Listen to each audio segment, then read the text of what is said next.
క్లాస్కి స్వాగతం. మీ అందరికీ దేవుని పేరిట నా యొక్క శుభాభివందనాలు తెలియజేస్తున్నాను. మనం ఉదయం ఇప్పటి వరకు ఒక 2 వారాల నుంచి చెప్పుకుంటున్నటువంటి విషయాలన్నీ కూడా వైండప్ చేశాం.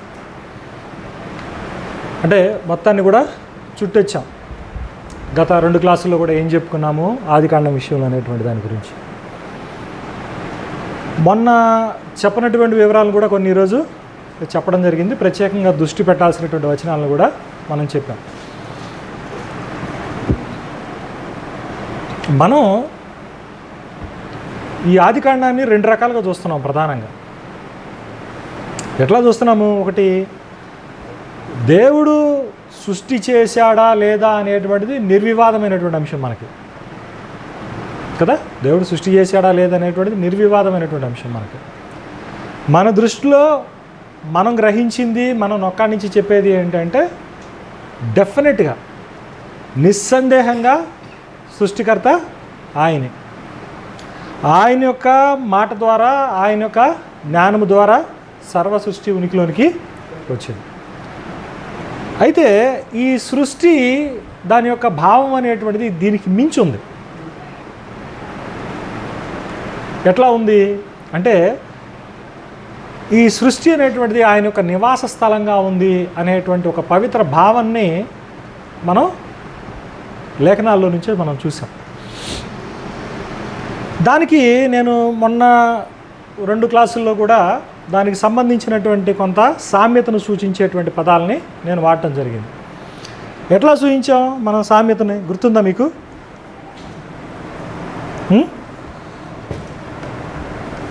ఎట్లా చూపించాము సామ్యతని?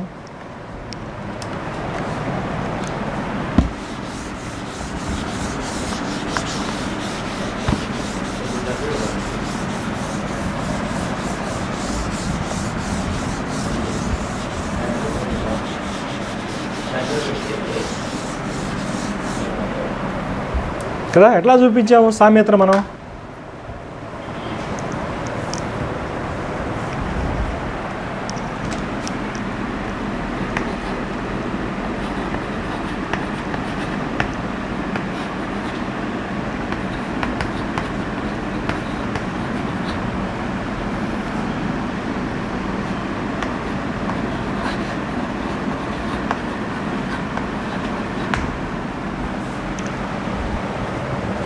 సృష్టి లేదా దేవాలయం,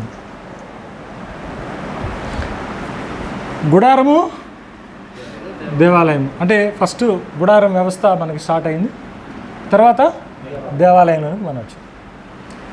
అయితే ఈ సృష్టి అంటే మనం ఎక్కడ చూస్తున్నాము? ఆదికాండము మొదటి 3 అధ్యాయాలు చూస్తున్నాం. గుడారము అన్నప్పుడు మనం ఎక్కడ చూస్తున్నాము? నిర్గమాకాండము 25 నుంచి 40 అధ్యాయాల దాకా మనం చూస్తున్నాం. అదే దేవాలయం అనేటప్పటికి వచ్చేసరికి ఎక్కడ చూస్తున్నాము? మొదటి రాజుల గ్రంథము 7-8 అధ్యాయాల దగ్గర, లేదా 8 అధ్యాయం దగ్గర నుంచి మనం చూస్తాం. ఇక్కడ మీరు జాగ్రత్తగా గమనిస్తే ఇక్కడ ఉన్నటువంటి ఎలిమెంట్స్ ఇక్కడ వరకు పోతూ ఉంటాయి. ఏంటండి, ఈ సృష్టి దగ్గర ఆదికాండం 3 అధ్యాయాల్లో ఉన్నటువంటి పదజాలం, అంశం, వివరణ, ధోరణి ఎక్కడ కనపడతా ఉంటుంది? గుడారం నిర్మాణం దగ్గర కనపడతా ఉంటుంది, దేవాలయం దగ్గర కూడా కనపడతా ఉంటుంది. దీన్ని బట్టి ప్లస్ కొన్ని వచనాలు ఉన్నాయి. 1-2 వచనాలను మనం చూద్దాం. చూడండి, కొన్ని వచనాల్లో కీర్తనకారుడు చక్కని మాట అంటున్నాడు. చూడండి, 78వ కీర్తన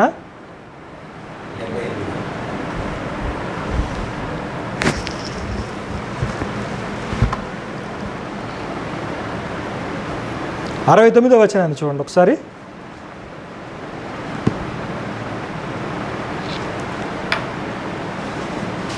అంతరిక్షమును కట్టినట్టు 78-69 అంతరిక్షమును కట్టినట్లు తాను భూమిని నిత్యముగా స్థాపించినట్లు. ఏమంటున్నాడండి? అంతరిక్షమును కట్టినట్టు. అంతరిక్షము అంటే హెవెన్స్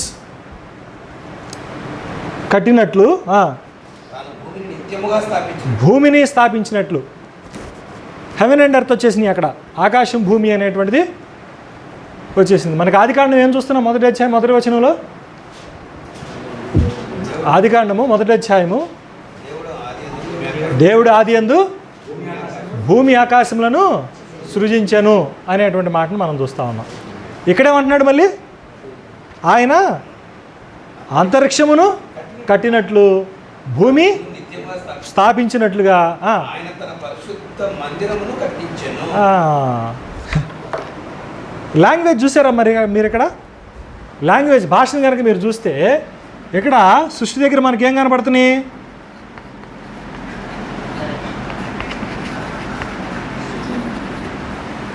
భూమి ఆకాశం అనేటువంటి పదాలు ప్రస్తావన చేస్తున్నాడు. ఇవి కట్టినట్టుగా ఏం కట్టాడంట? ఆయన తన పరిశుద్ధాలయమును కట్టించెను అని చెప్తున్నాడు. సో ఏమొస్తున్నాయి ఎలిమెంట్స్? ఇక్కడ ఉన్నటువంటి సృష్టి భాష, ఇక్కడ గుడారం దగ్గర ఉన్నటువంటి భాష ఒకటే అనేటువంటిది మనకి అర్థమవుతాం. అందుకని మనం ఏం చూస్తున్నాము అని అంటే, గ్రంథం అనేటువంటిది అసలు ముఖ్యంగా కోర్ ఎలిమెంట్ని టచ్ చేసినప్పుడు, అంటే మూలాన్ని లోతుల్ని మనం సృష్టించినప్పుడు, భౌతిక సంబంధమైనటువంటి వాదముతో మిగిలిపోకుండా అది దానికన్నా ఉన్నతంగా ఆయన యొక్క సన్నిధానాన్ని గురించి, ఆయన యొక్క ప్రత్యక్షతను గురించి, ఆయన యొక్క బలాతిశయమును గురించి, మనుషుల అజెండా గురించి, ఆయన యొక్క అజెండా గురించి ఆయన చాలా స్పష్టంగా విశదీకరించినట్లుగా మనకు అర్థమవుతూ ఉంటుంది.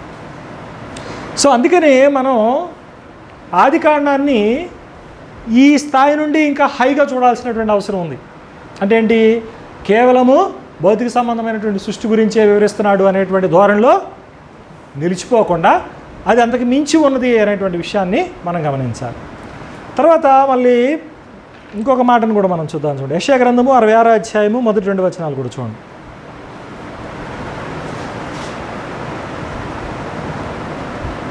యెషయా గ్రంథము 66వ అధ్యాయము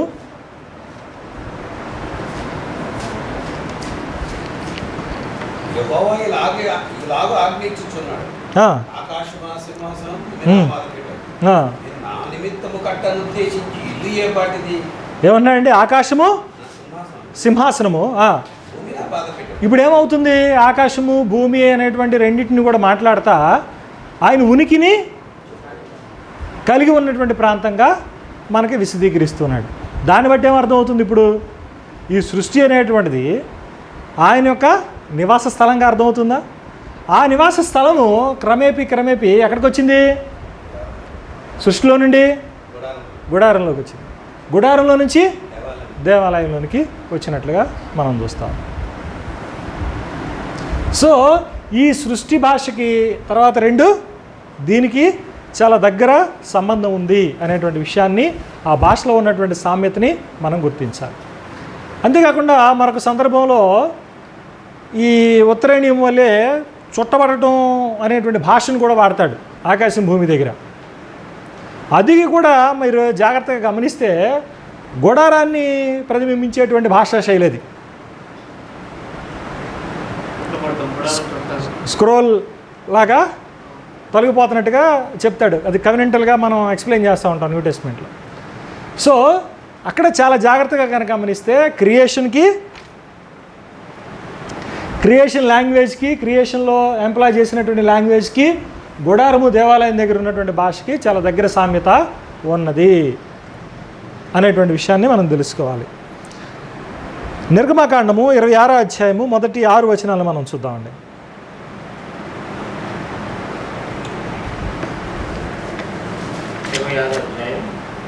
మొదటి 6 వచనాలు.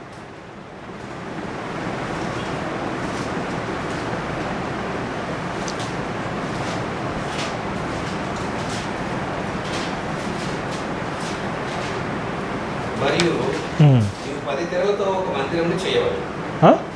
10 తెరలతో ఒక మందిరమును చేయవాలి.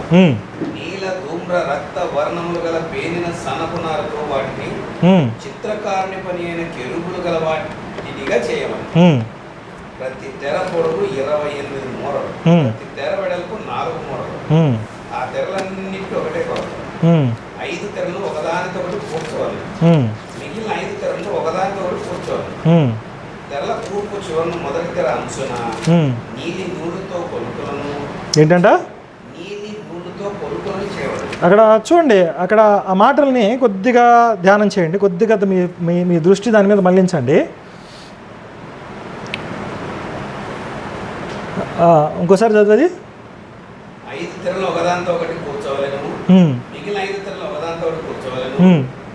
తెరల కూర్పు చివరను మొదటి 4వ వచనం చదువుతున్నాడు చూడండి. తెరల కూర్పు చివరను మొదటి తెర అంచున నీలి నూలుతో కొలకులను. నీలి నూలు అని అంటున్నాడు. నీలి అంటే ఏంటి? బ్లూ. తర్వాత ఏమంటున్నాడు చూడండి. 2వ కూర్పునందలి వెలుపలి తెరి చివరన అట్లు చేయవలను. ఒక తెరలో 50 కొలుకులను చేసి ఆ కొలుకులు ఒకదానికొకటి తగులుకున్నట్టు ఆ 2వ కూర్పునందలి తెరాంచున 50 కొలుకులను చేయవలను. అది అక్కడ ఇన్నర్ మోస్ట్ కర్టెన్స్ ఏవైతే ఉన్నాయో, లోపలి భాగంలో ఉన్నటువంటి ఆ తెరలు ఏవైతే ఉన్నాయో, ఆ కర్టన్స్ ఏవైతే ఉన్నాయో వాటిని ఏమంటున్నాడంటే డీప్ బ్లూ కదా, డీప్ బులుగు రంగులో నీలి అన్నాడు కదా, నీలి రంగులో ఉండాలని చెప్పాడు. వాటి మీద వాస్తవానికి నీలి రంగులో ఉండేది ఏంటి? కొన్ని చోట్ల వాటర్ కూడా ఆ రిఫ్లెక్షన్ బడి వస్తూ ఉంటుంది. సో ఈ కర్టన్స్ దేన్ని రిఫ్లెక్ట్ చేస్తున్నాయి? ఇప్పుడు బ్లూ కలర్ అంటే ఆకాశాన్ని రిఫ్లెక్ట్ చేస్తున్నాయి.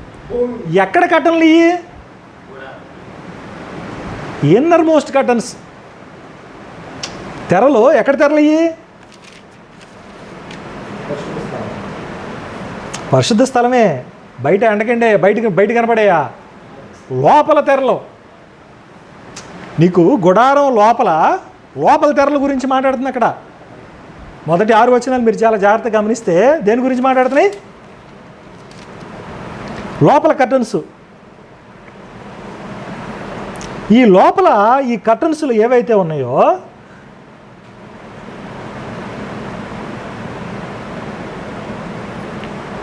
కలర్ ఏదైతే మెన్షన్ చేశాడో ఇది ఆకాశాన్ని ప్రతిబింబించేటువంటి ఇది.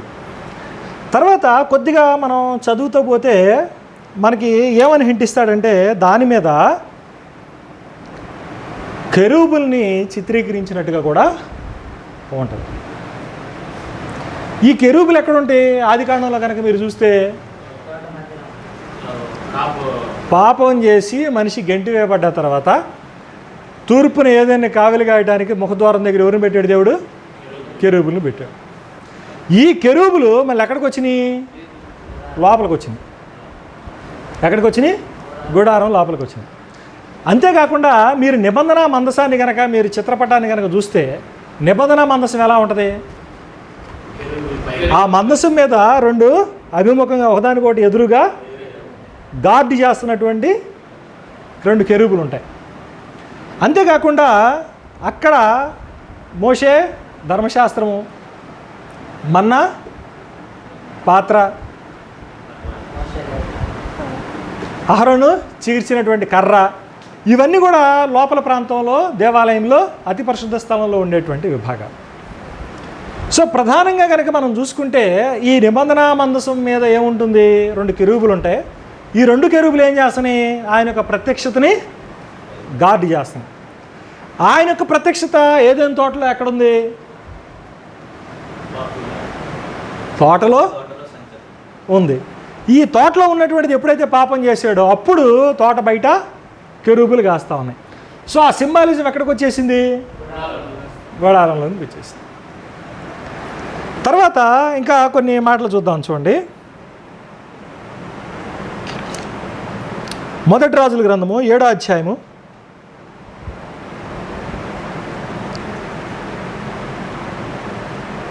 7వ 7వ అధ్యాయము 23 నుండి కొన్ని వచనాలు మనం చూద్దాం.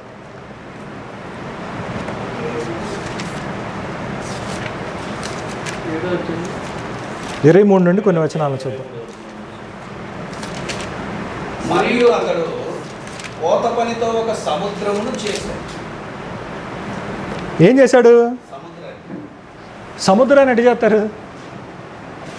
సముద్రాన్ని చేయరు. కానీ అక్కడ వెలుపట ఉన్నటువంటి బేసిన్ ఏదైతే ఉందో ఒక పెద్ద గంగాళం లాంటిది ఉండిద్ది.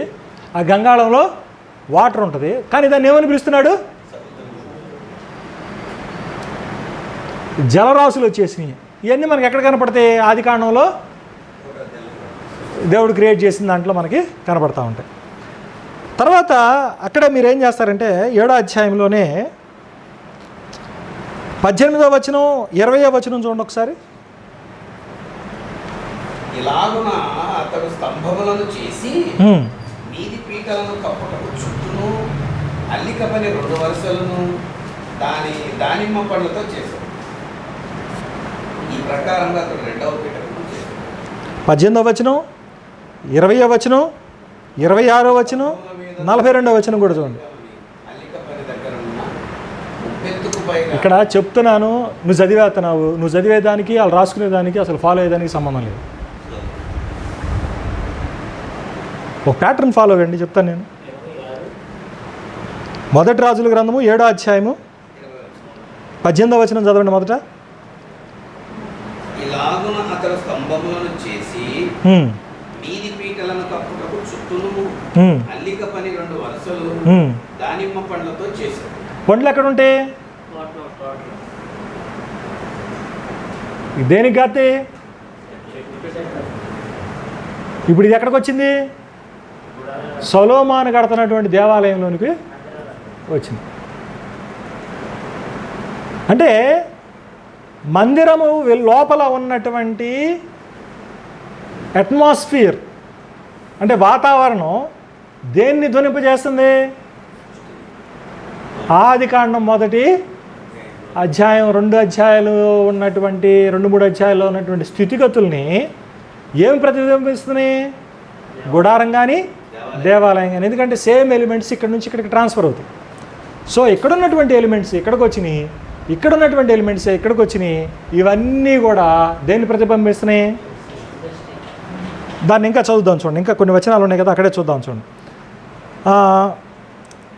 దానిమ్మ పండ్లతో చేశాను. తర్వాత 18 చదివారు కదా, 19 కూడా చదవండి అక్కడే. మరియు స్తంభముల మీది పీటలు 4 మూరల మట్టుకు తామర పుష్పం వంటి పనిగలవై ఉండేవి. ఇప్పుడు ఏమేమి వచ్చినాయి అక్కడ? కొద్దిగా ఇది లాగది బాగా డిస్ట్రాక్షన్గా ఉంది. ఇదన్నీ సరి చేశారు ఏంది? ఏమేమి వచ్చినాయి?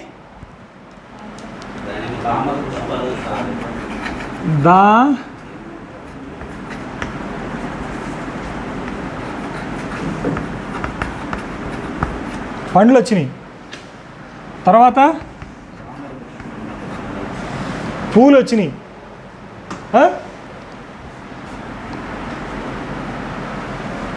చెట్లు లేకుండానే పూలు కాయలు అవుతాయా?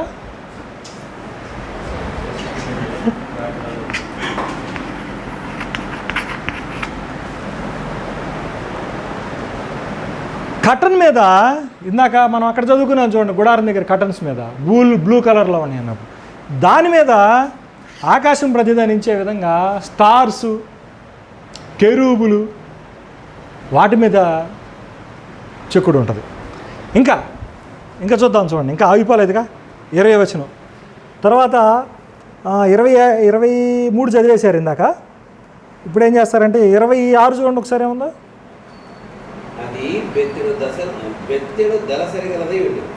సేమ్ మళ్ళీ అక్కడ తామర పుష్పాల గురించే మళ్ళీ మాట్లాడుతున్నాడు అక్కడ. 42వ వచనం చూడండి. 42వ వచనం 1 రాజుల గ్రంథము 7వ అధ్యాయం 42వ వచనం.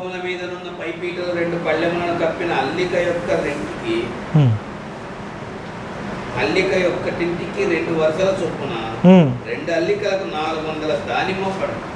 ఏంటండి? ఏదో ఒక పువ్వు వేసారో ఒక కాయ వేసారు అనుకుంటున్నారు మీరు.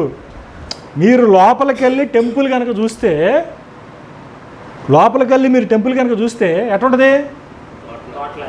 అసలు సేమ్ ఇక్కడ సృష్టి దగ్గర ఇక్కడ ఏదైతే ఆదికాండం ఈ 6 రోజులు డిస్క్రిప్షన్లో మనకి ఏమైతే కనపడతా ఉంటాయో, ఏదైతే ఫలభరితాన్ని క్రమబద్ధీకరించినటువంటి విధానంలో ఏమైతే అమర్చబడి, అవన్నీ కూడా ఎక్కడికి వచ్చేసినాయి?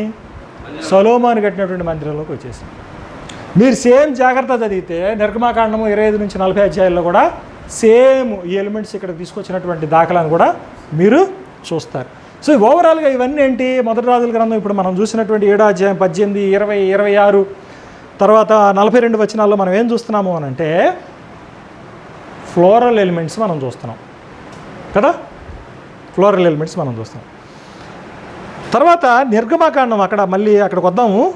మళ్ళీ ఏం చేస్తారంటే నిర్గమాకాండము 25వ అధ్యాయము 31 నుంచి 40 కూడా చూడండి ఒకసారి. మరియు నువ్వు మేలి బంగారుతో వృక్షం చేయవలను. అసలు తీసుకునే వాళ్ళకి టైం ఇట్లా, రాసుకునే వాళ్ళకి టైం ఇట్లా, నువ్వు చెప్పంగానే ఆయన చదివేస్తున్నావు, వాళ్ళు కనెక్ట్ అవ్వట్లా, వీళ్ళు కనెక్ట్ అవ్వట్లా.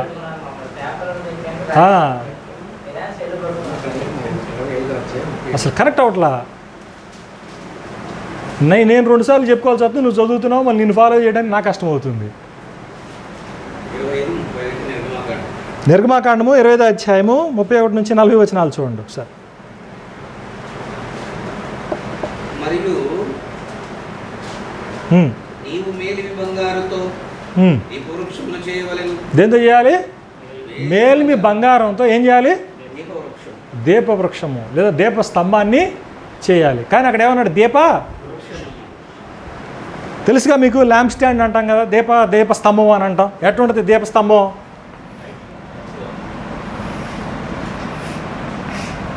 గుర్తుందా? ఇంతగా ఉండేది దీపస్తంభం. ఇట్లా దీపస్తంభం అనేటువంటిది ఎట్లా ఉంటుంది? ఈ షేప్లో ఇట్లా ఉంటుంది. దాన్ని ఏమన్నాడు అక్కడ? దీపస్తంభం అన్నాడా? దీపవృక్షం అన్నాడు. ఈ వృక్షాలు ఎక్కడున్నాయి? ఏదైనా తోటలో జీవవృక్ష ఫలము, మంచి చెడ్డలు తెలివినిచ్చు వృక్ష ఫలము. చూస్తున్నారా? ఎక్కడ కనపడుతున్నాయి ఎలిమెంట్స్ అన్నీ? ఏదైనా తోటలో మనకు కనపడతాం. సో ఇవి ఇప్పుడు ఎక్కడికి వస్తున్నాయి? దేవాలయంలోకి వస్తున్నాయి. అందుకని మనం ఇక్కడ ఏమంటామంటే, ఇక్కడ వాడబడ్డటువంటి భాషని నువ్వు భౌతిక సంబంధమైన సృష్టిగానే తీసుకుని ఆగిపోతే బిబ్లికల్గా నువ్వు చాలా కోర్ పాయింట్ని మిస్ అయిపోతావు. అసలు ఈ సృష్టి అనేటువంటిది దేవుని చేత నిర్మించబడింది, సృష్టించబడింది.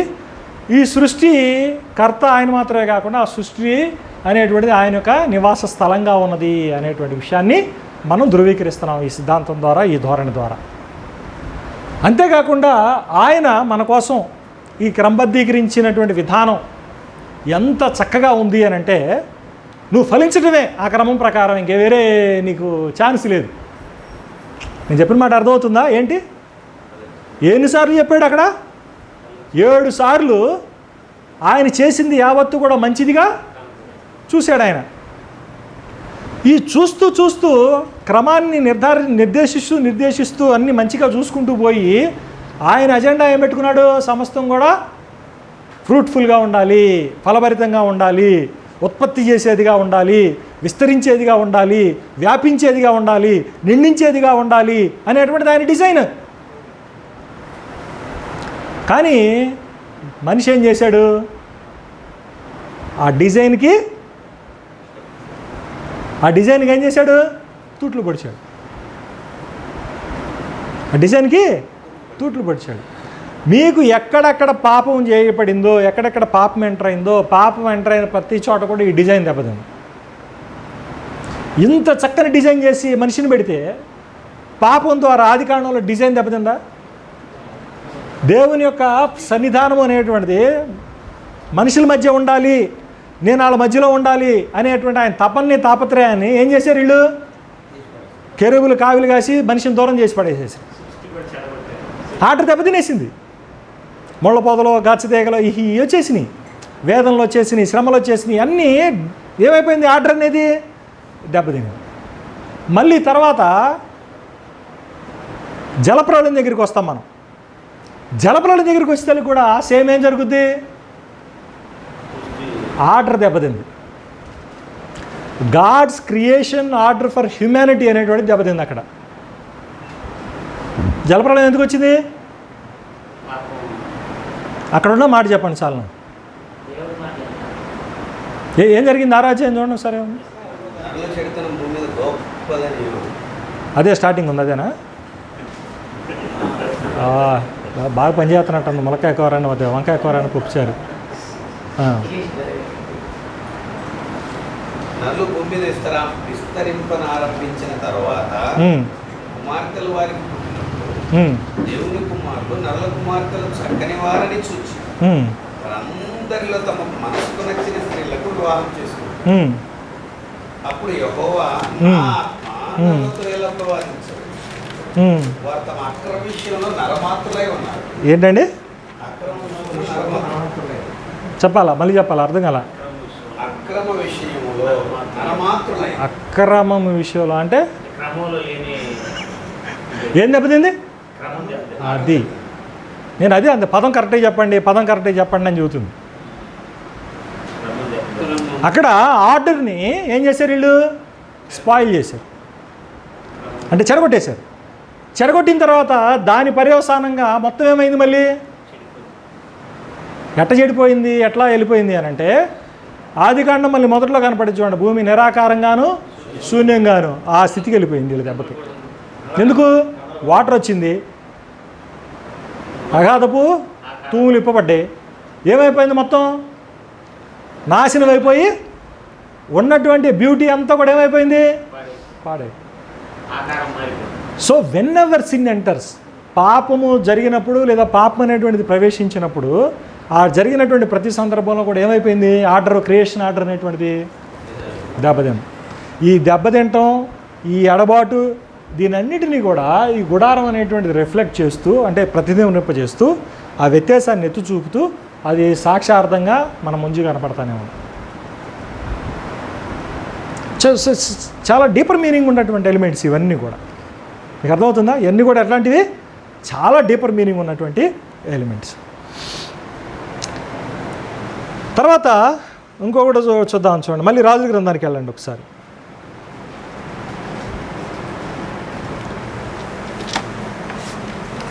ఏడో అధ్యాయము 15 నుండి కొన్ని మాటలు మనం చూద్దాం.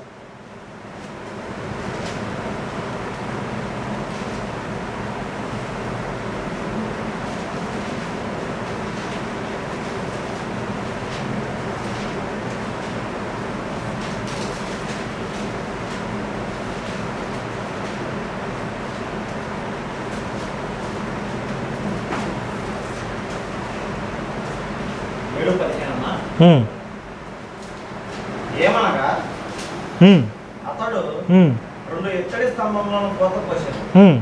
ఒక్కొక్క స్తంభము 18 మూలలు నిడివి గలదు. ఇక్కడ స్తంభాల యొక్క నెలకొల్పు దేవాలయంలో వివరణ చేస్తూ ఉన్నాడు. ఇవి భూమికి పునాదులు వేసినటువంటి స్తంభాల యొక్క భాషతో సరిపోద్ది. ఎక్కడ కనపడింది చూడండి. యోబు గ్రంథము 9వ అధ్యాయం 6వ వచనం, యోబు గ్రంథం 9వ అధ్యాయం 6వ వచనం, యోబు గ్రంథం 26వ అధ్యాయం 11వ వచనం,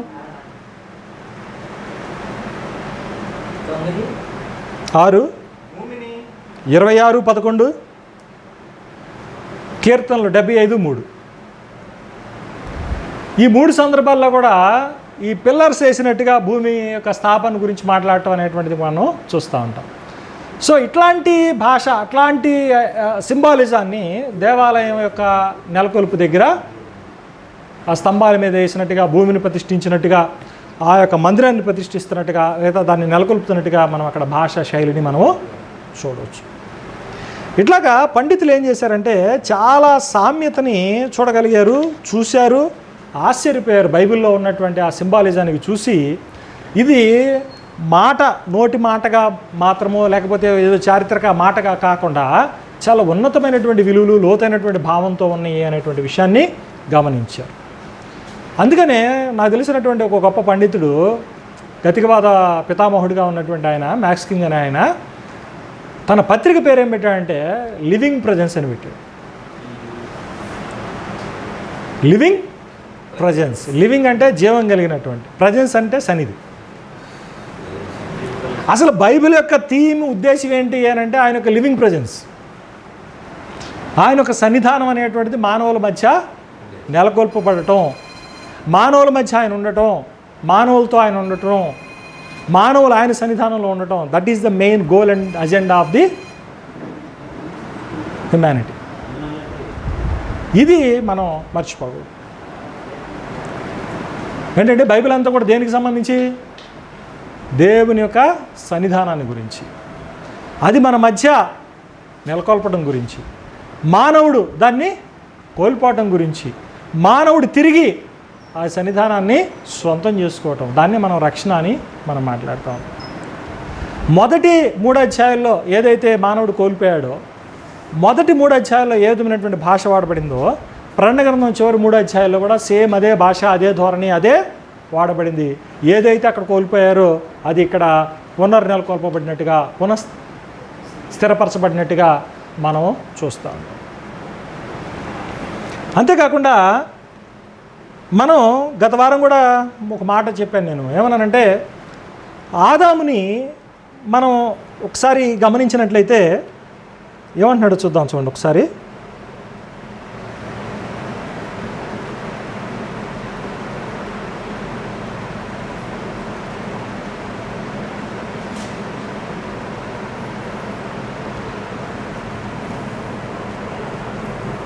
పదిహేను వచనం చూడండి, 2:15 ఆదికాండం.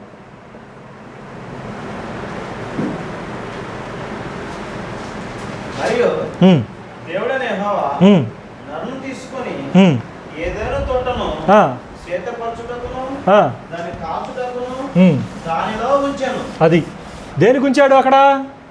శ్వేతపరచుటకు, కాచుటకు.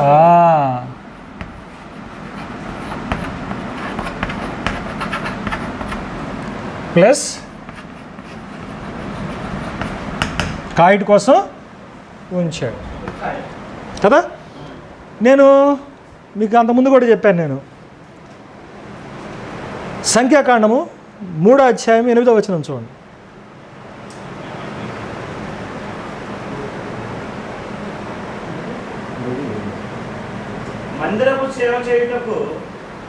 మందిరము సేవ చేయుటకు ప్రత్యక్ష గుడారము యొక్క ఉపకరణములన్నిటినీ ఇశ్రాయేలీయుల కాపాడవలసిన దంతటిని వారే కాపాడవలెను. అది ఎవరు? యాజకుల గురించి చెబుతున్నాడు. యాజకులకి ఏం టాస్క్ ఇచ్చాడు? గుడారము యొక్క ఉపకరణములన్నిటినీ ఇశ్రాయేలీయులు కాపాడవలసిన దంతటిని. చూడండి, కాపాడాలి,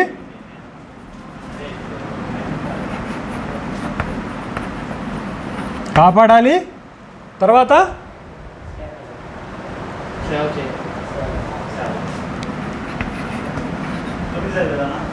ఇదిగోండి,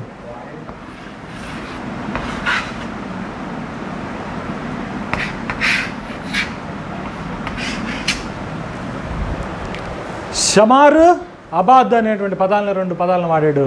2 పదాలు ఇక్కడ ఏ అయితే వాడాడో అయ్యే పదాలు ఏడుకొచ్చేసింది. ఏమన్నాడు? సేద్యం చేయాలన్నాడు, దాని మూలపదం.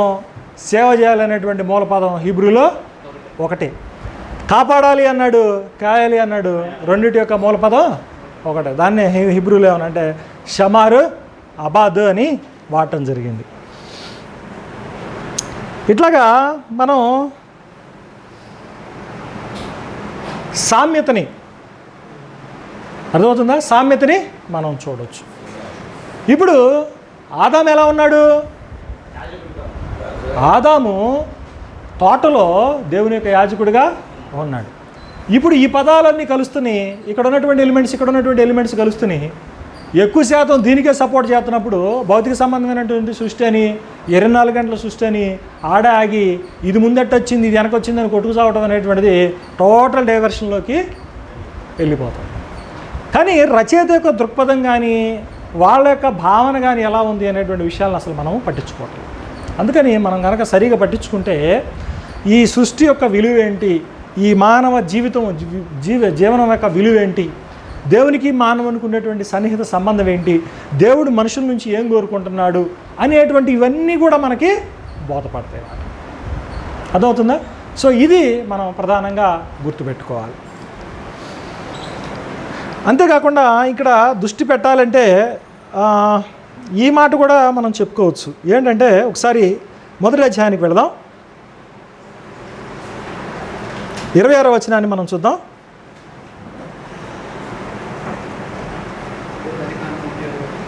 దేవుడు మన స్వరూపమందు మన పోలిక చొప్పున నరులను చేయుదుము, వారు సముద్రపు చేపలను. ఇక్కడ నాకు ఒక చక్కని మాట నచ్చిందండి. ఈ మాటను చదివేటప్పుడు మన పోలిక స్వరూపముగా ఎవరున్నారు? ఇప్పుడు మీకు ఒక చిన్న మాట చెబుతాను చూడండి. నాకు ఒక పండితుడు ఏన్షియంట్ నియర్ ఈస్టర్న్ టెక్స్ట్ని అబ్జర్వ్ చేసినటువంటి వ్యక్తి ఒక చక్కని వివరణ ఇచ్చాడు. నాకు చాలా సహేతుకంగా అనిపించింది. ఆ వివరణ చాలా బాగుంది అనిపించింది. ఏంటంటే ఒక రాజుగారు ఉన్నాడండి. రాజుగారు ఉన్నాడు. ఇప్పుడు ఈ రాజుగారి ఇలాకా అని ఎట్ట తెలిసిద్ది ఆయనకి, జనాలకి? ఇది పలానా ఆయన పాలనలో ఉన్నటువంటిది, ఇది పలానా ఆయన పాలన కింద ఉన్నది అనేటువంటి సంగతి ఎట్ట తెలిసిద్ది?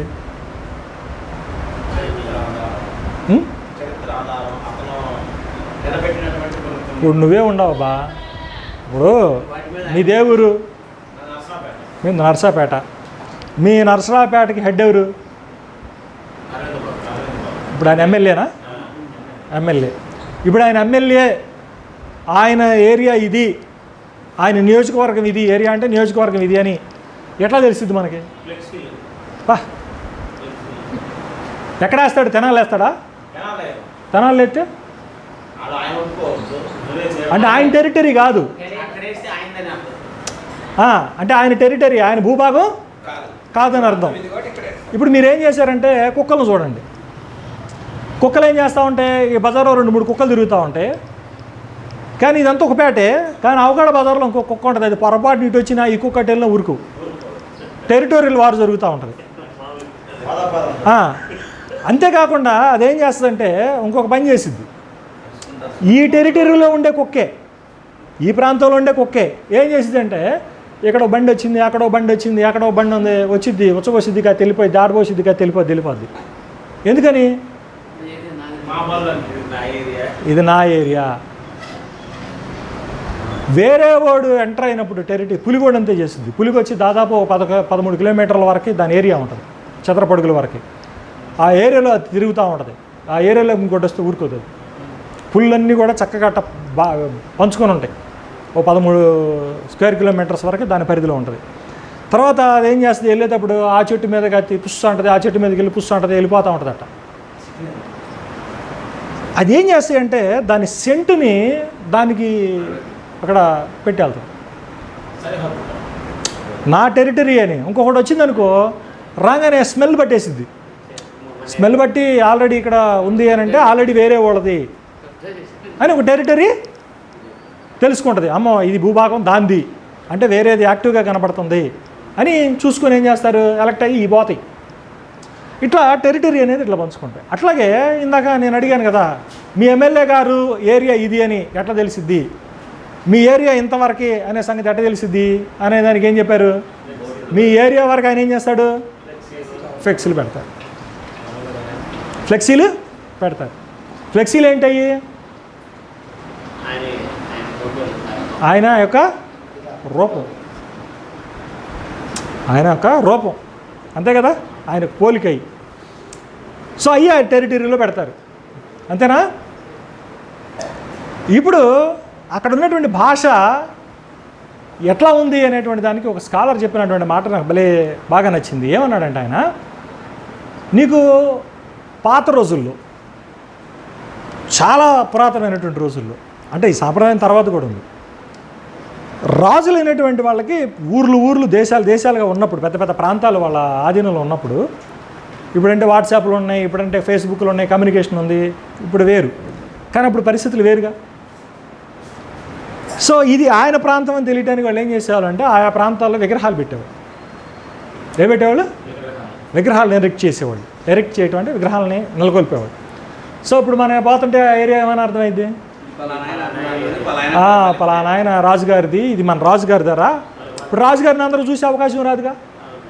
మీకు అర్థమవుతుందని నేను చెప్పిన మాట. రాజుగారిని చూసే అవకాశం అందరికి రాదుగా. ఇప్పుడు రాజుగారు హైదరాబాద్లో ఉంటాడు, ట్రాన్స్పోర్ట్ లేదు, నువ్వు నడుచుకుంటూ పోవాలా. నీకు ఆయన చూసే భాగ్యం ఎప్పటికి వచ్చింది? సత్తే వచ్చిద్దేమో. అంటే సాధ్యపడే కాదు కదా. సో అంత వాళ్ళ ఏరియాని మొత్తాన్ని కూడా ఇది నా ఏరియా, ఇది ఈయన మీ రాజు, ఈయనకి మీరు భయపడాలి, ఈయన మీ పాలకుడు అనేటువంటి సంకేతాలని ఏ రూపంలో ఉంచేవాళ్ళు అని అంటే విగ్రహాల రూపంలో ఉంచేవాడు. ఆయన స్వరూపాలై. అర్థమైందా? అయితే ఈ ఈ ఈ ఈ ఇది ఎవరిది? ఇది ఎవరిది? దేవుంది. మరి ఆయన ఏం పెట్టాలి? ఆయన విగ్రహాలు పెట్టాలిగా. ఇప్పుడు ఆయన విగ్రహం పెడతానికి ఆయన ఏమన్నా నరమాత్రుడా? మరి ఏంటి ఆయన నేచర్ ఏంటి? ఆయన స్వభావాలు ఏంటి? అంటే ఈ విగ్రహాలు ఈ కాదు, కానీ ఆయన ఏం చేశాడు తెలుసా? ఆయన యొక్క గుర్తులుగా లోకంలో ఎవరిని పెట్టాడు? మనల్ని పెట్టాడు. ఇది ancient near eastern text and కాంటెక్స్ట్లో చూసినప్పుడు మైండ్ పోయింది నాకు. అసలు ఎంత ఉన్నతమైనటువంటి భావన చూడండి. విగ్రహాలు, మళ్ళీ ఇక్కడ విగ్రహాలని చీల్చి చెండాడుతాడు. మనదేమో ఏకదేవుని ఆరాధన వాదన. విగ్రహాలు పెట్టారనుకోండి ఏమవుతుంది? టోటల్ విగ్రహారాధన రప్చర్ అయిపోద్ది. కానీ ఇక్కడ ఏం పెట్టాడు? మనిషిని పెట్టాడు. మనిషిని నా పోలిక నా స్వరూపం అన్నాడు. కాబట్టి ఈ టెరిటరీని అంతా కూడా, ఈ భూభాగాన్ని అంతా కూడా పరిపాలించాల్సినటువంటి వాడు, నా ప్రతినిధిగా వ్యవహరించాల్సినటువంటి వాడు ఎవరో అంటే మనిషి. మరి మనిషి ఎలా వ్యవహరిస్తున్నాడు ఇప్పుడు? మరి అర్థమవుతుందని నేను చెప్పిన మాట. మరి మనిషిగా మన బాధ్యత ఏంటి? మనిషిగా మన హోందా ఏంటి?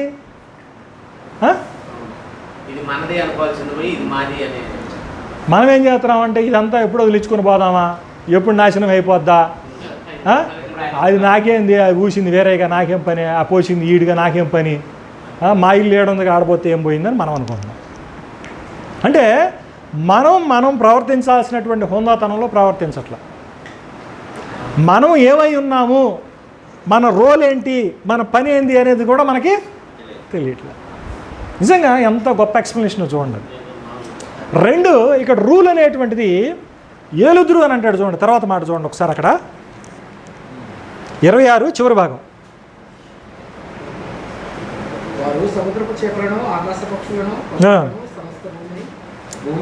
మళ్ళీ 28 చివరి కూడా అంటాడు. రూల్ అంటాడు. ఇక్కడ మూల భాషను పరిశీలించినటువంటి పండితులు ఏం చెబుతున్నారంటే, యాలటం అంటే ఏదో నెత్తి మీద ఎక్కడం అని కాదంట.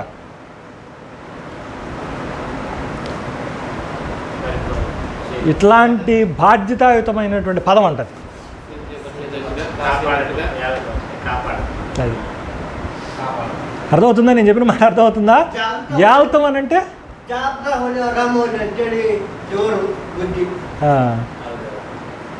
ఏందంట?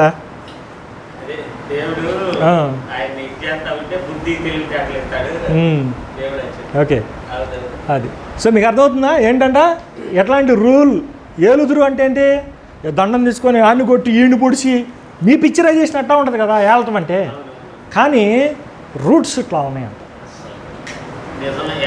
అంటే దాన్ని కాపాడుకోవటం, దాన్ని అనుభవించటం, దాన్ని కొనసాగించటం, ఉత్పత్తిదాయకంగా వ్యవహరించటం. ఇది నాకు చాలా బాగా టచ్ అయింది నాకు ఆ ఇన్ఫర్మేషన్ అన్నమాట. తర్వాత మనం ఏదైనా తోటని దేవుని సంచారం కలిగిందాగా 3:8 దాని ప్రకారం కూడా మనం చూసాం. దానికి కూడా వచనాలు చెప్పాను నేను. లేవి కాండంలో కానీ ద్వితీయోపదేశ కాండంలో కానీ దానికి సంబంధించినటువంటి నమూనాలు కూడా ఉన్నాయి. కెరూబులు వచ్చేసినాయి, తోటలో చెట్లు ఇవన్నీ వచ్చేసినాయి. ఇట్లాగా ఈ విధంగా వచ్చింది. ఇక్కడ ఇంకొన్ని ఇన్ఫర్మేషన్ చెప్తాను. అంటే మనల్ని గైడ్ చేయగలిగేటువంటి పాత్, అంటే మార్గాన్ని చూపించి మనల్ని గైడ్ చేసేటువంటి ఇంకొక విషయాలు కూడా చెప్తాను. అది ఏది? ఎలోహిం అనే చాలా మంది ఫ్రూట్గా అక్కడ ఒకటి రెండు విధానాలు. నేను ఇప్పుడు నీకేం చెబుతున్నాను ఫస్ట్ నుంచి కూడా ANE అని అంటున్నా, ఏన్షియంట్ నియర్ ఈస్టర్న్. అంటే అప్పుడు ఉన్నటువంటి సమకాలీన పరిస్థితి ఎట్లా ఉండేది, ఎట్లా ఉంది, దానికి ధీటుగా కౌంటర్ ఎట్లా రాస్తున్నారు అనేది రాశాను నేను. ఇదంతా కూడా జరిగేది దేంట్లో అంటే ప్యాంథియాన్ అంటారు, అంటే దేవతాగణం. ఏంటది? దేవతాగణం. ప్యాంథియాన్ అంటే ఏంటి? దేవతాగణం. నేనేం చెప్పాను? సృష్టి ఎట్ట జరిగిందని చెప్పాను ఇందాక బబులోన్ దాంట్లో గురించి చెప్పేటప్పుడు కానీ, లేకపోతే అక్కాడియన్ దాంట్లో దాని గురించి కానీ ఏం చెప్పాను? ఒక దేవుడు ఇంకొక దేవుడిని చంపి అని అన్నాడు. అంటే ఏమొచ్చింది? బహుళ దేవతరాలా, అంటే దేవతాగణం వచ్చింది. నేను హిందూయిజం కూడా గురించి కూడా చెప్పాను. నేను హిందూయిజం గురించి కూడా చెప్తే ఏమన్నాను? విష్ణుమూర్తి ఒక దేవుడు, ఆయన బొడ్లో నుంచి బ్రహ్మ వచ్చాడు, ఆ ఒక దేవుడు. ఇదంతా ఏంటి అని అంటే యాడో వీళ్ళందరూ ఒక దేవతాగణం, ఒక పుట్టుక గురించి, దేవతాగణాన్ని గురించి మనం మెన్షన్ చేస్తారు. అంటే దేవతాగణం ఇది. అయితే ఇక్కడ 2 పాయింట్లు ఉన్నాయి. ఏంటి అది? నిస్సందేహంగా నిర్ద్వందంగా బహుళత్వమే, బహుళ పదవే. ఎలోహిం, ఎలోహా. ఎలోహా అంటే ఏకవచనం, ఎలోహిం అన్నాడు అక్కడ. సో బహుళ పదమే ఉంది. ఈ బహుళ పదాన్ని అర్థం చేసుకోవడానికి 2 మార్గాలు ఉన్నాయి. ఒకటి, ఆయన దేవతాగణంతో మాట్లాడుతున్నాడు, అంటే పరలోక పరివారంతో మాట్లాడుతున్నాడు అనేటువంటిది ఒక విధానం. రెండో విధానం ఏంటి? దేవుళ్ళలో బహుళత్వం ఉంది అనేటువంటి ఇంకో విధానం. దేవుళ్ళలో బహుళత్వం ఉందన్నాం అనుకో, ఫండమెంటల్గా బిబిలికల్ థీమ్ ఏకదేవుని ఆరాధన, విగ్రహాలను ధ్వంసం చేయటం, వాళ్ళు ద్వితోపదేశకాండం 6:4 నీ దేవుడైన యెహోవా అద్వితీయుడు అని చెప్పటం, అబ్రహాము యాకోబు దేవుడిని ఈ ఏకదేవత ఆరాధన అనేటువంటి దానికి బహుళత్వం ఏమడదు. అంటే బిబిలికల్గా ఉన్నటువంటి ఏకదేవత ఆరాధన సిస్టమ్కి ఈ బహుళత్వం అనేటువంటిది సరిపోదు, సెట్ కాదు. 2, నువ్వు పాత నిబంధనని దృష్టిలో పెట్టుకొని నువ్వు 3 కాదు లేదా 3 అని ఎట్లా ఎస్టాబ్లిష్ చేస్తా? కొత్త నిబంధనకి రావాల్సింది. కొత్త నిబంధనకు వచ్చిన తర్వాత అది ఇది మిక్స్ మసాలా చేసి ఏం చేస్తా నువ్వు? బహుళత్వం 3. నేను అంటాను బహుళత్వం ఉన్నప్పుడు 1 డజన్ ఉన్నారేమో అంటా నేను. నువ్వు కాదని ఎటు చెబుతా? నువ్వు 1 డజన్ అంటా నేను ఇక్కడ, ఏది బహుళత్వం ఉందని. కానీ సింపుల్ మెథడ్ ఏంటి? కరెక్ట్ రీజనబుల్ మెథడ్ ఏంటి అంటే యెషయా గ్రంథం 6వ అధ్యాయం కూడా కనుక మనం చూసుకుంటే యెహోవా దేవుడు పరలోకంలో సీన్ జరుగుతున్నట్టుగా రాస్తాడు అక్కడ. దేవతాగణం అంతా కూడా ఆయన పరలోక సమూహం అంతతో కూడా కూర్చొని మాట్లాడుతున్నట్టుగా ఉంటుంది. So if that be the case, ఇక్కడ బహుళత్వం అనేటువంటిది ఆయన దేవతాగణాన్ని లేదంటే పరలోక పరివారాన్ని ఉద్దేశించి పరలోక సభలో మాట్లాడుతున్నట్టుగా అని అనుకొని తీర్మానించుకోవడానికి ఎక్కువ అవకాశాలు ఉన్నాయి. 2, ఇక్కడ కనుక ఇది కనుక బహుళత్వ పదము తండ్రి కుమార పరశు ఇట్లాంటి సిస్టమ్ కనుక ఉంది అని అనుకుంటే రెస్ట్ ఆఫ్ ది బైబిల్ అంతా కూడా దేవుడని మెన్షన్ చేసినప్పుడు ఎక్కడెక్కడైతే ఈ ఈ ఏక సిస్టమ్ని ఇనిషియేట్ చేసిన సిస్టమ్ ఉంటుంది చూసారా, వాటి దగ్గరికి వస్తే ఇది పూర్తి పరస్పర విరుద్ధంగా ఉంటుంది అన్నమాట. So this is the first method, is the easiest method. అర్థమైందా? పాయింట్ అర్థమైందా? అది గుర్తుపెట్టుకోండి. ఇంకా తర్వాత ఇంకేం చెప్పాలి? ఇంకా చాలా కీలకమైన విషయాలే మాట్లాడాం మనం దీంట్లో. ఇవన్నీ కూడా గతిని మార్చేయి, మనకు దృష్టిని అక్కడి వరకు కూడా ఇచ్చేసి. ఇది కూడా చెప్తాను చూడండి. మళ్ళీ ఏమన్నాడండి? ఇంకొకసారి ఇది చూద్దాం చూడండి. దేవుడు వారిని ఆశీర్వదించి 28వ వచనం ఇంకొకసారి చదవండి. దేవుడు వారిని ఆశీర్వదించాడు, మీరు ఫలించి అభివృద్ధి పొంది విస్తరించి భూమిని నిందించి దానిని లోపరుచుకొని సముద్రపు చేపలను ఆకాశ పక్షులను భూమి మీద చాలు వాళ్ళు ఏమన్నాడు? వాళ్ళకి ఏం చెప్పాడు? అభివృద్ధి పొంది విస్తరించి. అది ఏం చేయాలి వాళ్ళు? అభివృద్ధి పొంది multiply, be fruitful and multiply అన్నాడు అక్కడ, అంతే కదా? ఫలించి అభివృద్ధి పొంది. దీన్ని ఒక చిన్న కిటుకు ఉందో చూపిస్తాను చూడండి, ఒక్క నిమిషం.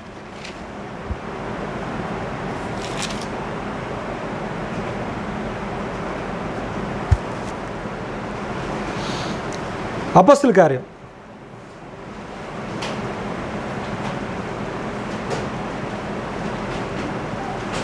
అపొస్తలుల కార్యం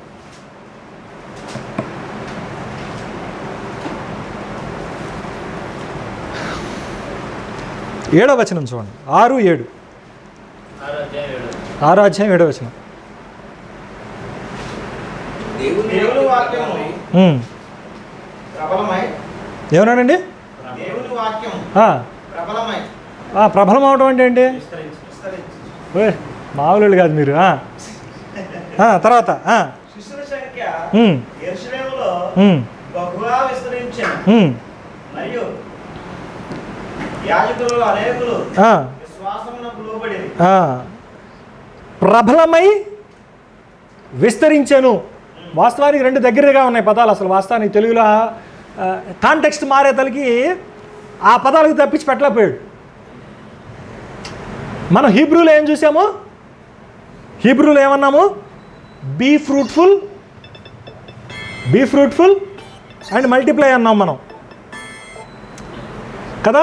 బీ ఫ్రూట్ఫుల్ అండ్ మల్టిప్లై అన్నాం. అంటే దాని అర్థం ఏంటి? ఫలించి విస్తరించాలి. ఇక్కడేమన్నాడు?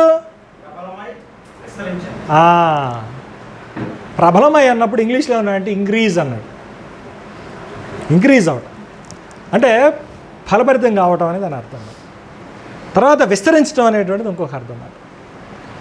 సో ఇది గ్రీకులోనేమో ఇంక్రీజ్ అండ్ మల్టిప్లై అన్నాడు. హీబ్రూ దాన్ని ట్రాన్స్లేషన్ చేస్తే హీబ్రూలో ఏమొచ్చింది? ఫ్రూట్ఫుల్ అండ్ మల్టిప్లై అని వచ్చింది. రెండు కూడా చాలా సమాంతరమైనటువంటి పదాలు.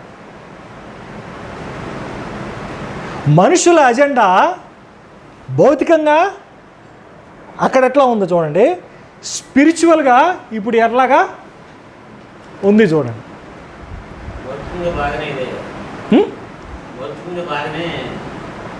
భౌతికంగా మీరు కనుక చూస్తే ఇది చూడండి, నిర్గమకాండానికి రండి ఒకసారి.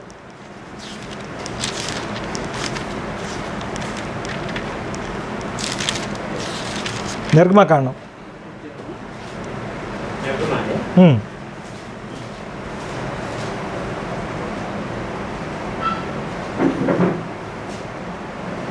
7వ వచనం చూడండి. 7వ వచనం 1:7. ఇశ్రాయేలీయులు బహు సంతానము గలవారై అంటే ఏంటి? ఫ్రూట్ఫుల్ అయ్యారు. సంతానం అంటే ఏంటి? ఫ్రూట్సే కదా, ఫలాలే కదా. ఫలించారు. అభివృద్ధి పొంది విస్తరించి ఏమొచ్చినాయి? అక్కడ ఆదాముకి ఏమైతే చెప్పాడో ఆ ఎలిమెంట్స్ వచ్చేసినాయి అక్కడికి.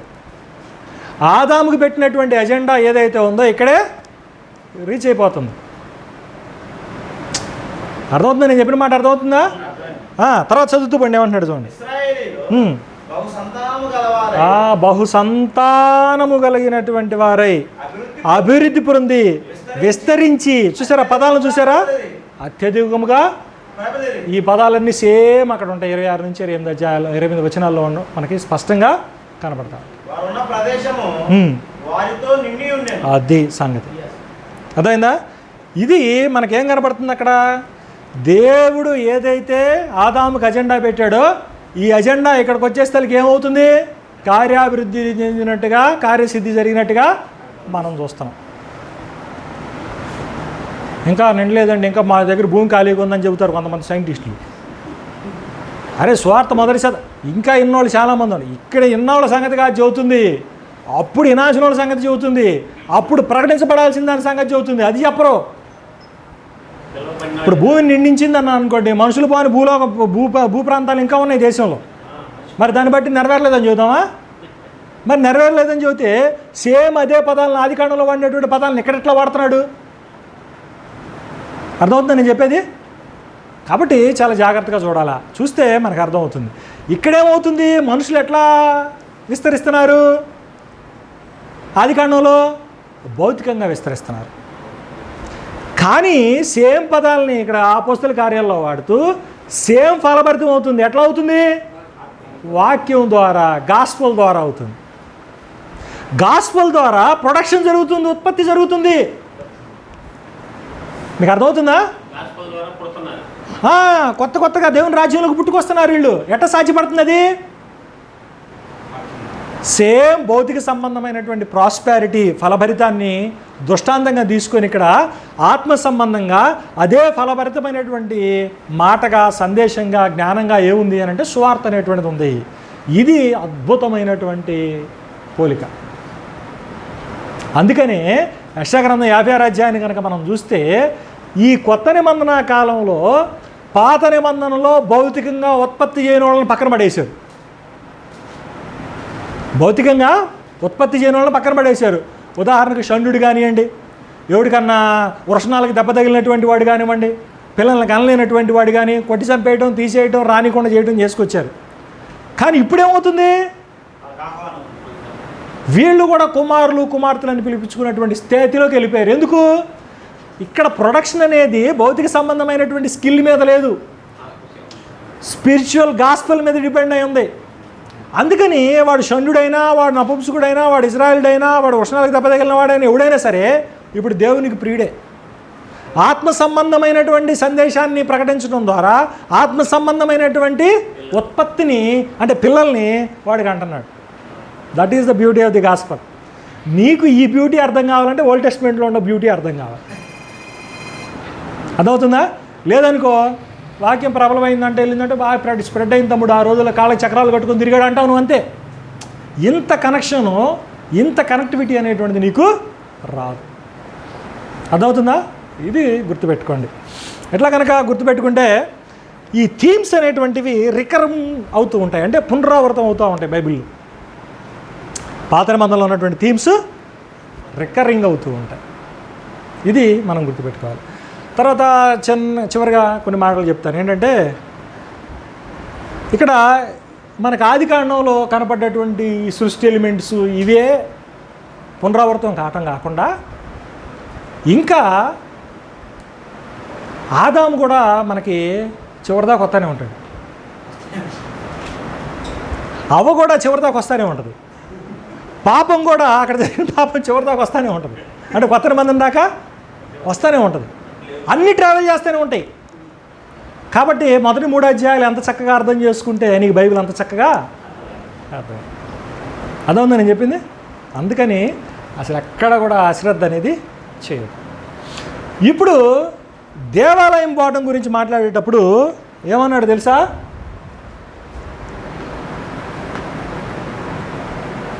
గతించిపోయినాయి అని అన్నాడు. ఏంటంట? అంటే ఏం గతించిపోయినాయి? ఈ గతించిపోయినాయనా? కోరేంటి? భౌతిక సంబంధమైన సృష్టి చేశాడు అనేటువంటిది ఒక 5% పాయింట్ అయితే అక్కడ 85% పాయింట్ ఏంటి? ఆయన యొక్క నివాసం గురించి, ఆయన యొక్క ప్రత్యక్షత గురించి, ఆయన యొక్క సన్నిధానం గురించి, ఇది ఆయన మందిరం అని చెప్పడం అనేది ఉద్దేశం. మరి పాత భూమి పాత ఆకాశం గతించిందంటే దాని అర్థమైంది యాడ్ నుంచి మీకు భౌతిక సంబంధమైన సృష్టి పోద్దని చెప్పి వచ్చారు మీ అభిప్రాయానికి. ఇదేంది? మొత్తం నీకు దేవాలయం ఉంది, గుడారం ఉంది, గుడారంలో లోపల కటన్స్, లోపల అడ్డుతెరలు ఇవన్నీ ఎట్లున్నాయి? మొదటి సంబంధించినటువంటి ఎన్విరాన్మెంట్, అట్మాస్ఫియర్ అంతా కూడా ఇక్కడ కనబడుతుంది. లోపల ఆకాశం కనపడుతుంది, భూమి కనపడుతుంది, సముద్రం కనపడుతుంది, చెట్లు కనపడుతున్నాయి, ఫలాలు కనపడుతున్నాయి, కెరూబులు కనపడుతున్నాయి, దీపస్తంభాలు కనపడుతున్నాయి, అన్నీ వచ్చేసినాయి. గుడారంలోకి అన్నీ వచ్చేసినాయి, దేవాలయంలోకి అన్నీ వచ్చేసినాయి. ఇప్పుడు ఆకాశం భూమి గతించిపోతుందంటే ఏం పోతున్నట్టు? ఈ పాత సిస్టమ్ అంతా కూడా కన్ఫైన్ అయ్యి పరిమితం అయిపోయిందంతా పోతుందని దాని అర్థం. కానీ మనోళ్ళు ఏం చేసుకున్నారు? దీన్ని భౌతిక సంబంధాన్ని సృష్టికి పెట్టారు. భౌతిక సంబంధాన్ని సృష్టి పెట్టేదలికి దేవుని సన్నిధానం అనేటువంటిది ఇక్కడి నుంచి ఇప్పుడు ఎక్కడికి వచ్చింది? మనుషుల్లోనికి, మనుషుల తోటి దగ్గరికి వచ్చేసింది. అర్థమైందా? ఎక్కడికి వచ్చేసింది? ఇండివిజువల్గాను, వ్యవస్థాగతంగాను రక్షించబడినటువంటి వారిలోకి వచ్చేసింది. అంటే ఇప్పుడు లెవెల్ ఎంత లెవెల్కి వెళ్ళిపోయింది? ఇప్పుడు దేవుడు ఎక్కడ అక్కడ ఒక చోట ఉండి దాని తర్వాత మ్యాగ్నిఫిసెంట్ బిల్డింగ్లోకి వచ్చి వీటన్నిటికన్నా కూడా అల్టిమేట్ రియాలిటీ అది మనుషుల్లోకి వచ్చేసి. చూడండి, అది ఒకసారి చదవండి. కొరింథీయులకు రాసిన పత్రిక వెళ్దాం చూడండి. received 60 rupees on 50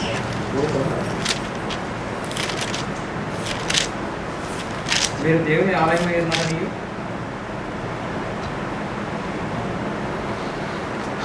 3:16 చూడండి. మొదటి కొరింథీ 3:16 చూడండి. మీరు దేవుని ఆలయమై ఉన్నారని దేవుని ఆత్మ మీలో నివసించుచున్నాడని మీరు ఎరుగురా. అది ఏమంటున్నాడు? దేవుని ఆత్మ మీలో నివసించుచున్నది అని అంటున్నాడు. కానీ వాస్తవానికి దీని యొక్క డెప్త్ మీకు బాగా తెలియాలి అని అంటే 2 కొరింథీకి వెళ్ళండి.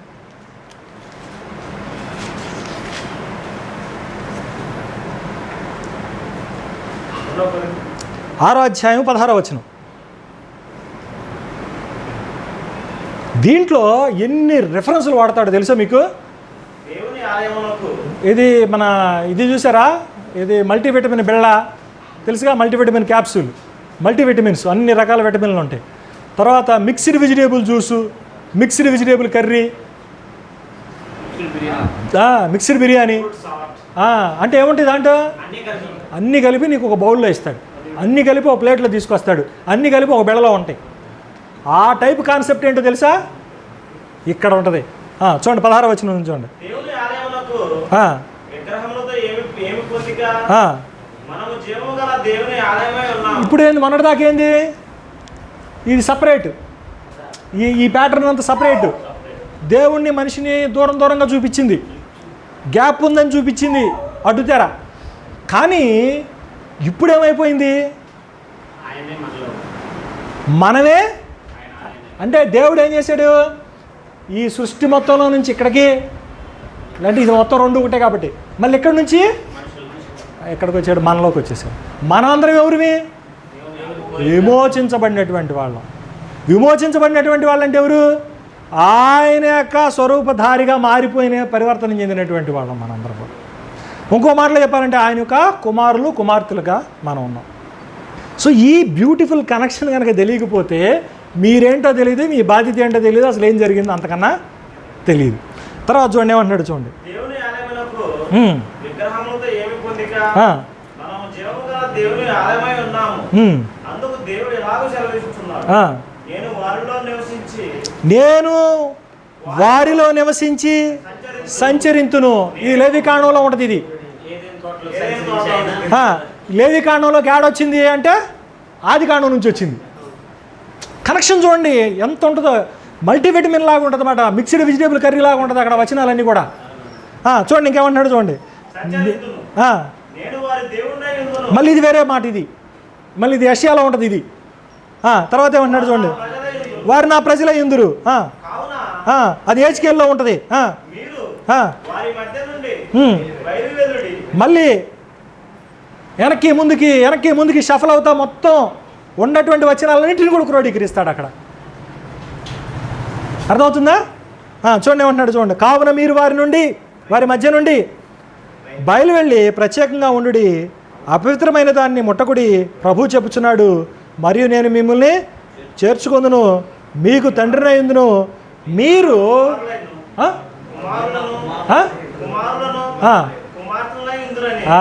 వాస్తవానికి పాత నిబంధనలో కుమారులై ఉందురు అనే మాట ఉంటుంది, కానీ కుమార్తెలు అనే మాట ఉండదు. కానీ న్యూ టెస్టిమెంట్కి వచ్చేసరికి ఏమైంది? ఏదో తేడా జరిగిందబ్బా.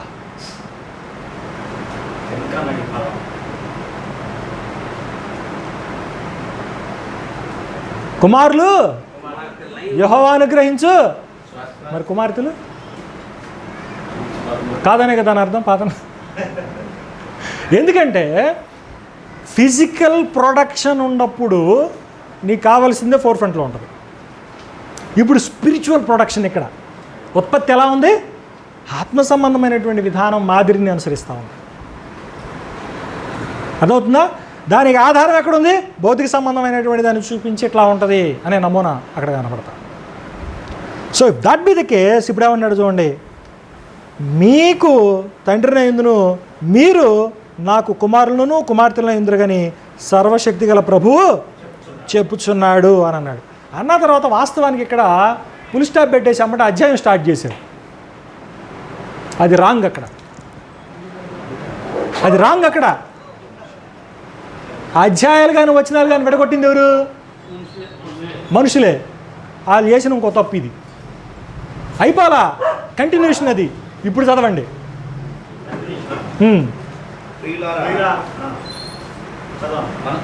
మనకు ఈ వాగ్దానంలో ఉన్నవి కనుక. ఏ వాగ్దానంలో ఉండే? ఒక్క నిమిషం. ఏ వాగ్దానాలు ఉండే? పైకెళ్ళు, పైకెళ్ళు. పైన ఏం చదివా ఇప్పుడు దాకా? మొత్తం రంగరించి కొట్టాడు అక్కడ. 16వ వచనం కాడి నుంచి ఏం కొట్టాడు? మొత్తం రంగరించాడు. ఇవన్నీ కూడా ఏంటి? వాగ్దానాలు అయ్యి. నేను మీకు దేవుణ్ణి అయి ఉంటాను, మీరు నాకు ప్రజలై ఉంటారు, నేను మీ మధ్య సంచరిస్తాను, నేను మీతో పాటు ఉంటాను, మీరు నాకు కుమారులు. ఈ వాగ్దానాలు ఇవన్నీ. ఇది ఎట్లాంటిదంటే తీగలాగితే డొంక కదిలింది అంటారు చూడండి, అంత లోతైనటువంటి కనెక్షన్స్ ఉన్నటువంటి పాయింట్స్ ఇవి. వీటిని ఏమన్నాడు? ప్రియులారా, మనకు ఈ వాగ్దానములు ఉన్నవి కనుక దేవుణ్ణి భయముతోనూ పరిశుద్ధతను సంపూర్తి చేసుకొనుచు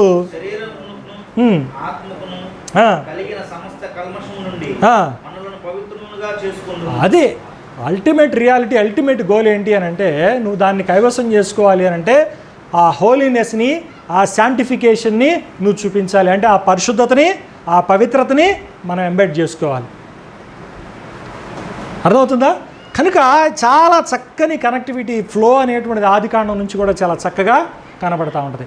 ఆదికాండమే విస్తరించి ఉంటుంది. అసలు ఆదికాండమే అర్థం కాలేదండి, ఇంక ముందుకేం పోతే ఏమర్థమైంది? నువ్వు సైన్స్ దగ్గర ఆగిపోతే సైన్స్ అనేది కాలానుగుణంగా మారుతూ ఉంటుంది. ఏం తెలుసుకుంటా? మీకు మా గురువుగారు చెప్పేవాడు, నాకు ఎప్పుడన్నా ప్రిపేర్ అయ్యి చెప్పాలి, నాకు ఎందుకంటే బాగా గుర్తులేదు. మీరు కనుక వెలుగు గురించి స్టడీ చేశారనుకోండి, వెలుగు ఎవరైనా చదువుకున్నటువంటి వాళ్ళకి, అంటే సైన్స్ ఎంఎస్సీ చేసిన వాళ్ళు కానీ, అంటే సైన్స్లో పీజీ చేసిన వాళ్ళకి బాగా తెలుస్తాయి. ఏంటంటే బేసిక్గా వెలుగు గురించి ఒక సబ్జెక్ట్ చెబుతారు, అంటే ఒక ఇన్ఫర్మేషన్ ఇస్తారు. 10వ తరగతికి వస్తే ఇంకొక ఇన్ఫర్మేషన్ ఇస్తారు. ఇంటర్మీడియట్కి వచ్చిన తర్వాత ఇంకొక ఇన్ఫర్మేషన్ ఇస్తాడు. డిగ్రీలో ఇంకో ఇన్ఫర్మేషన్ ఇస్తాడు, పీజీలో ఇంకొక ఇన్ఫర్మేషన్ ఇస్తాడు. బ్యూటిఫుల్గా ఉంటుంది, ఎప్పుడని చెప్తానులే మీకు. కాబట్టి మనం తెలుసుకోవాలి ఏ స్థాయిలో జ్ఞానం ఏ విధంగా ఉంటుంది, మనం అక్కడతో ఆగిపోతే మనకు వచ్చే నష్టం ఏంటి, అల్టిమేట్ రియాలిటీ ఏంటి అనేటువంటి మనం తెలుసుకోగలగాలి. ఎప్పుడైనా చూద్దాం అది. బట్ ఓవరాల్గా ఈ రోజుతో మనం ఏం చేస్తున్నాం అంటే ఈ 3 అధ్యాయాలను వైండప్ చేసేస్తున్నాం. ఓకే, 3 అధ్యాయాలను వైండప్ చేసేస్తున్నాం. 3 అధ్యాయాలు కీలకమైనటువంటి విషయాల్ని మనం స్పృశించాం, కీలకమైనటువంటి విషయాలను మనం ప్రస్తావన చేసాం. ఓకే, తర్వాత ఈ స్త్రీ పురుషులు, ఆదాము భార్య, ఇట్లాంటి కొన్ని ఇవి ఉన్నాయి. ఇవి కొద్దిగా ముందుకు వెళ్ళిన తర్వాత మళ్ళీ అవసరమైతే వెనక్కొద్దాం. మనకు వాటితో పని లేదు. మనకేంటంటే మెయిన్ థీమ్, బిబిలికల్ థీమ్ ఏంటి అనేటువంటి మెయిన్ ట్రాక్లోనే మనం ట్రావెల్ చేస్తూ ఉన్నాం. కనుక ఈ ట్రాక్ని గుర్తుపెట్టుకోండి. తర్వాత ఈ శాపం గురించి, ఆ ముళ్ళు పొదలో ఇట్లాంటివి ఏంటి, సర్పం మట్టి తింటం ఏంటి, ఇవేంటంటే గాస్పుల్ ఓరియంటెడ్గా వస్తాయి. అది డిఫరెంట్గా మనం సపరేట్ క్లాస్ లాగా చెప్పుకుందాం. ఓకేనా? తర్వాత మళ్ళీ నెక్స్ట్ మనం వెళ్ళేతలకి ఇంకేమున్నాయి? ఇప్పుడు 3 అధ్యాయాలు మనం వైండప్ చేసుకుంటే ఈసారి 3-4ని వైండప్ చేద్దాం. మళ్ళీ ఆ తర్వాత ఇంకో 3 అధ్యాయాలను వైండప్ చేద్దాం. ఓకేనా?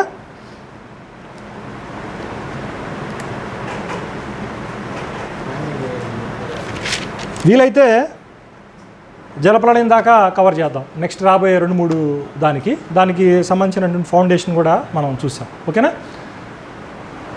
ఇందాక మీకు టచ్ చేశాను, మీకు గుర్తుందో లేదో. ఏమంటున్నాను నేను? సిన్ ఎంటర్ అవగానే, పాపం ఎంటర్ కానీ ఏమైంది? స్ట్రక్చర్ ఏమైంది? ఆర్డర్ ఏమైంది? అంటే ఒక్కసారిగా స్ట్రక్చర్ని దెబ్బతీస్తుంది అన్నమాట సిన్ అనేది. కాబట్టి మనం ఆ సిన్ అవాయిడ్ చేయడానికి కూడా చక్కని ప్యాటర్న్, బిబ్లికల్ ప్యాటర్న్ మనం ఫాలో అవ్వాల్సినటువంటి వాళ్ళంగా ఉన్నాం. తర్వాత 2 సేమ్ ఏమవుతుంది? మళ్ళీ పాపం ఎంటర్ కాగానే నోవాహు దగ్గరికి మళ్ళీ భూమి కాస్త ఏమైపోయింది? నిరాకారంగా తయారవుతుంది. అంటే టోటల్ రూయిన్ అయిపోతుంది కదా, మొత్తం నాశనం అయిపోతుంది కదా. సో మళ్ళీ ఏమవుతుంది అప్పుడు? ఆర్డర్ దెబ్బతింటుంది. సో ఆర్డర్ అనేది బాగా గుర్తుపెట్టుకోండి. అది అందుకని కొద్దిగా నేను చెప్పినటువంటి విషయాలను ఏం చేస్తారంటే మళ్ళీ రీక్యాప్చులేట్ చేసుకొని కొద్దిగా కీలకమైనవి గుర్తుపెట్టుకోండి. ఎందుకంటే మనం ముందు వెళ్ళేటప్పుడు, ట్రావెల్ చేసేటప్పుడు కొన్ని కీలకమైనటువంటి ఘట్టాల దగ్గర అన్నీ కూడా మనకి ప్రతిధ్వనించకపోతే కరెక్ట్ కనెక్టివిటీ రాదు. ఓకేనా? సరే, ఇప్పటివరకు దేవుని యొక్క వాక్యం అందరికీ నా హృదయపూర్వకంగా